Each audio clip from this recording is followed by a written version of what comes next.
menininhos, feliz sábado! Chegamos para mais uma horinha da pequenada.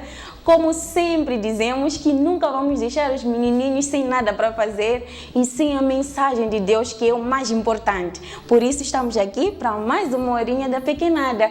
Antes de nós irmos para a nossa historinha de hoje, vamos para a oração, como sempre temos feito, porque o menino Jesus tem que estar conosco para nós podermos compreender a sua vontade, a sua mensagem, porque senão, sei lá, mas não vamos arriscar. Vamos logo para a nossa oração. Enfim, oremos. Pai querido, graças te damos, Senhor, por mais um dia de sábado e por estar conosco, nos conduzir até aqui. Permita, ó Pai, que os meninos lá em casa possam compreender a sua vontade. Em nome do Senhor Jesus. Amém. Muito bem, crianças, voltamos para a nossa historinha agora. Vocês se lembram que nós aprendemos no sábado passado? Eu acredito que os meninos atentos já se lembram que nós introduzimos a história do dilúvio. O que aconteceu lá, como é que aconteceu, o que é dilúvio, como é que se salvaram, quem morreu. Isso tudo nós vamos aprender ainda hoje no decorrer da nossa historinha. Pois é, como nós já estamos a dizer no sábado passado, que a humanidade foi aumentando, os homens começaram a nascer até chegar a um tio que se chamava Noé. Ele vivia no mundo e tinha lá pessoas más, mas ele era bonzinho, ele ouvia a palavra de Deus, gostava de fazer o que Deus mandava, e ele, por isso, quando Deus decidiu destruir o mundo, Deus viu que ele era bonzinho. Aí Deus disse, não, eu não vou destruir Noé, porque ele sempre tem me obedecido. Daí que Deus, quando veio para destruir o mundo, disse para o tio Noé, e naquela altura o tio Noé tinha 500 anos, como nós dissemos na semana passada. E daí ele começou a construir a arca, muito tempo foi se passando, o tio Noé chegou aos 600 anos e as pessoas iam lá ouvindo ele a falar, vamos entrar, vamos fazer o bem, vamos nos arrepender, Deus está muito zangado com a humanidade, mas os outros tios que estavam lá não queriam ouvir, falavam, aqui nunca choveu aqui, como é que já de repente vai cair água do céu? Lembram que naquela época eles eram como se fossem as primeiras pessoas do mundo, né? Então era antes de chover. E eles não sabiam que era possível cair água do céu. Lembram que quando Deus separou as águas, outras águas foram para o céu e outras águas ficaram na terra. Então eles não sabiam que poderia sim cair água do céu. Daí que o tio Noé falava, e durante todos esses 100 anos que ele passou falando e construindo a arca, ninguém queria ir ouvir, todos lhe gozavam, às vezes eles vinham aí, tio Noé, seja fazer a arca, né? Vamos lá te ajudar. Isso tudo em forma de lhe gozar. Ele já é velhinho, por isso já não sabe nem o que fala. Vamos lá lhe ajudar, porque ele nem consegue carregar madeira sozinho, porque ele já era bem velhinho, já havia atingido 500 anos, já ia para os 600, e eles já ajudavam o tio Noé a construir a arca.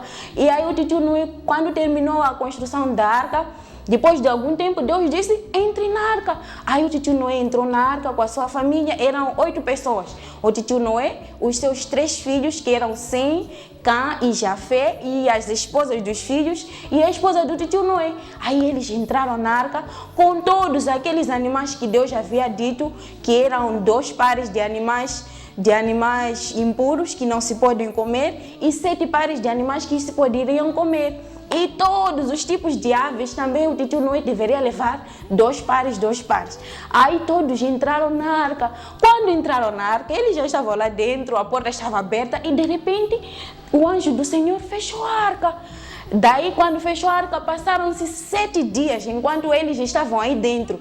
Vejam que enquanto estavam lá na arca, e nesses 7 dias, enquanto decorriam, o tio Noé poderia pensar, poxa, eu estou aqui na arca sozinho porque eu também quero sair. Mas o tio Noé, ele tinha muita fé em Deus. E ele acreditava que o que Deus diz vai acontecer. Então o tio Noé não duvidou em nada, continuou lá na arca, até que depois de 8 dias começou a chover. Aí quando aqueles que estavam lá fora começaram a ver, Lembram que quando está para vir uma tempestade, começa primeiro com o céu fica bem preto, bem escuro, fica tudo nublado e aí começam a gotejar. Aí eles quando começaram a ver, o que é isso? Por que o céu mudou de cor? Como assim? O dia ficou noite. Eles começaram já a se preocupar. Os mais espertos daquela época começaram a lembrar, é aquilo que o tio Noé estava a dizer. Será que Deus quer mesmo nos matar a todos?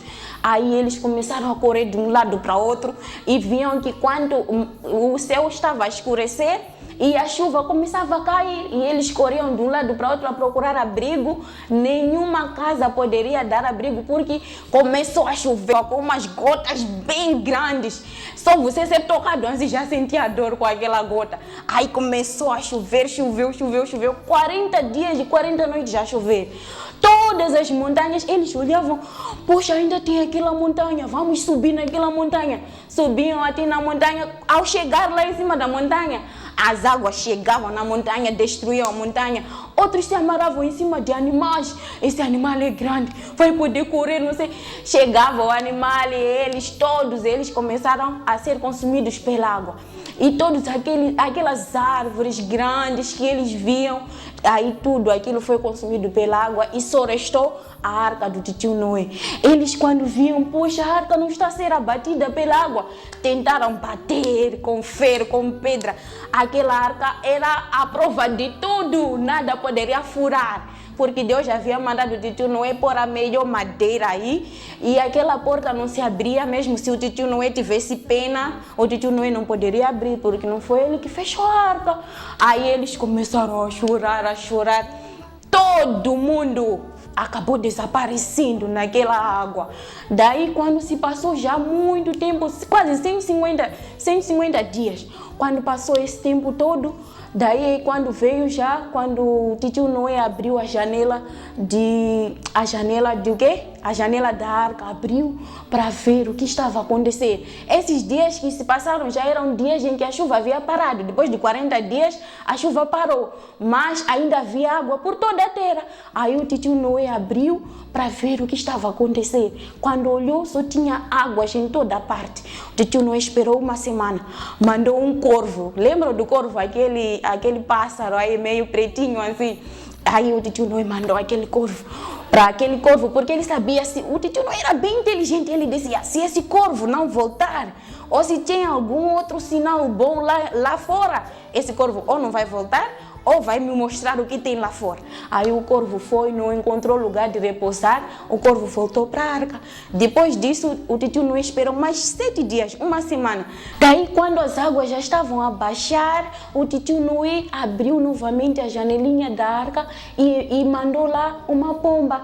E aquela pomba, quando chegou lá fora, ela voltou com um raminho de lá fora de uma planta. Daí, quando o tio Noé viu aquilo, disse, muito bem, com certeza que lá fora já tem plantas, mas não eram plantas muito grandes, por isso que a pomba voltou. Logo o tio Noé disse, sim, acho que agora tem algum sinal bom lá fora. Depois disso esperou, o tio Noé disse, não, vamos esperar para ver o que acontece, porque existia um pouco mais de água lá fora, mas algumas plantas já estavam a sair. Depois disso, o tio Noé esperou mais 7 dias. Depois de 7 dias, o tio Noé mandou novamente aquela pomba que voltou com aquela planta. Quando a pomba foi, a pomba não regressou. Aí o tio Noé disse, exatamente, com certeza agora a pomba encontrou um lugar para repousar, por isso não voltou para a arca. Aí o tio Noé esperou mais 7 dias. Depois daqueles 7 dias, o tio Noé já havia aberto o teto daquele barco grandão que ele havia feito, porque Deus mandou. Ele abriu aquele teto. Depois disso, ele viu que já estava tudo tranquilo. Depois disso, ele saiu. Ele não saiu sozinho assim. Ele esperou Deus dar o sinal, porque para ele entrar, Deus também disse, entrem agora. E ele, já que acreditava muito em Deus, ele confiava e sabia que nada iria acontecer sem Deus mandar. Então, ele esperou até Deus. Quando Deus viu que já estava tudo bem, Deus mandou um vento forte e soprou todas as águas, e as águas foram para um lugar como aquilo que aconteceu no princípio. Deus mandou todas as águas para um único lugar e disse para Noé: sai agora você e toda a sua família e todos os animais que você pôs dentro da arca. Aí o tio Noé saiu. Quando saíram, logo quando o tio Noé saiu, ele estava muito feliz porque ele era o único que havia sido salvo, ele e a sua família. Vejam que Deus tinha muito amor por aquele que lhe obedecia. Então o tio Noé saiu com a sua família. Depois, quando eles saíram, a primeira coisa que o tio Noé fez, ele disse: eu não vou fazer uma casa para mim primeiro vou fazer uma casa para Deus. Aí ele construiu um altar para Deus bem bonito. Ele sacrificou os animais puros, alguns animais, porque os outros, é claro, deveriam continuar a se multiplicar. E Deus disse: frutifiquem toda a terra, multipliquem-se e encham a terra. Isso é como se fosse uma oferta para Deus, aquelas ofertinhas que nós colocávamos lá na igreja. Assim mesmo, ele fez uma casinha para Deus, que era aquele santuário, e queimou aquele altar e queimou aqueles animais puros para Deus. Aí quando Deus viu que, poxa, o meu filho Noé é muito bom, e não só, ele me ama, por isso me deu o melhor que ele tinha. Aí quando o tio Noé queimou aqueles animais, Deus parou e pensou: poxa, eu me arrependi de ter feito o homem, mas apesar do homem ser mau por nascença, também existem homens bons como o tio Noé. E Deus disse para o tio Noé: quando vocês verem as chuvas, não podem ficar com medo que não vão ser destruídos. Nada disso, é só uma forma de vocês lembrarem e eu também me lembrar que eu amei tanto o homem, que assim coloquei uma aliança para vocês poderem ver que Deus não vai nos destruir novamente partindo da água. Enfim, a nossa história termina por aqui e não se esqueçam que nós vamos voltar com certeza no próximo sábado. Não percam a nossa historinha. Até lá!